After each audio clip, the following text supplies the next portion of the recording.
بسم اللہ الرحمن الرحیم۔ السلام علیکم۔ حضرت موسیٰ علیہ السلام کی جو قوم تھی جس کا نام بنی اسرائیل تھا، ان کے لیے ہفتے کا دن عبادت کا دن ہوتا تھا، اور اس دن ان کے لیے شکار کھیلنا منع تھا، اور ان کو مچھلیوں کا شکار بڑا پسند تھا۔ گزر بسر بھی ہوتی تھی اور مچھلیوں کو پکڑ کے کھایا بھی کرتے تھے۔ تو اللہ پاک نے ان کو اس طرح آزمایا کہ جب عام دن ہوتے تو مچھلیاں بہت کم نظر آتی، لیکن جب ہفتے کا دن ہوتا تو مچھلیاں بہت ہوتی، لیکن وہ ہفتے کے دن مچھلیوں کو پکڑ نہیں سکتے تھے۔ شیطان نے ان کو یوں بہکایا کہ ایک دن کسی کے دل میں یہ خیال آیا کہ ہفتے کے دن مچھلیاں پکڑنا منع ہے اور ہفتے کے دن شکار کرنا منع ہے، تو میں یوں کروں کہ جمعے کی رات کو مچھلی کے لیے جال بچھا لوں، اور ہفتے کی رات کو جبکہ ہفتہ ختم ہو گیا، ہفتے کی رات کو وہ جال نکال لوں۔ اس نے یہی کیا۔ جب اس کے گھر سے مچھلی کی خوشبو آئی تو لوگوں نے اس سے پوچھا کہ تو نے ہفتے کو مچھلی کھائی؟ اس نے کہا، انکار کر دیا۔ اگلے ہفتے پھر یہی ہوا۔ پھر اس نے لوگوں کو اپنا ہیلا بتایا۔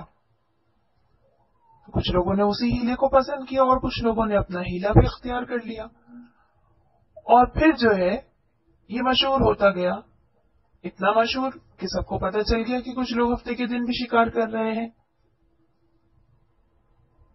تو ان میں دو جماعتیں بن گئی، ایک یہ لوگ جو نافرمان تھے، ایک وہ لوگ جو ان کو روکتے تھے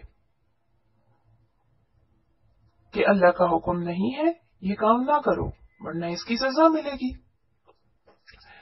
لیکن یہ لوگ باز نہ آئے اور جب بدستور اپنا عمل جاری رکھتے رہے۔ ہوا یوں کہ پھر شہر میں آنے جانے کے لیے دو دروازے بنا دیے گئے، ایک سے نافرمان گزرتے اور دوسرے سے اللہ کے فرما بردار بندے۔ کچھ عرصہ یوں ہی چلتا رہا۔ ایک دن صبح ہوئی تو اللہ کے فرما بردار بندے جب اپنے دروازے سے باہر نکلے تو ان کا دروازہ بند پایا، اور جب ان کا دروازہ بند پایا تو انہوں نے دیوار پر چڑھ کر دیکھا تو پتہ چلا سب کے سب بندر بنے ہوئے تھے۔ یہ اللہ پاک کی طرف سے ان کے لیے سزا تھی،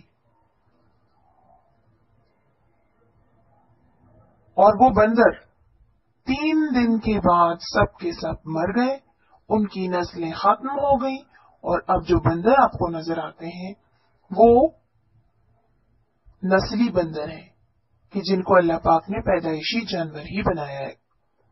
تو یہ کہنا کہ انسان پہلے بندر تھا قطعاً غلط ہے۔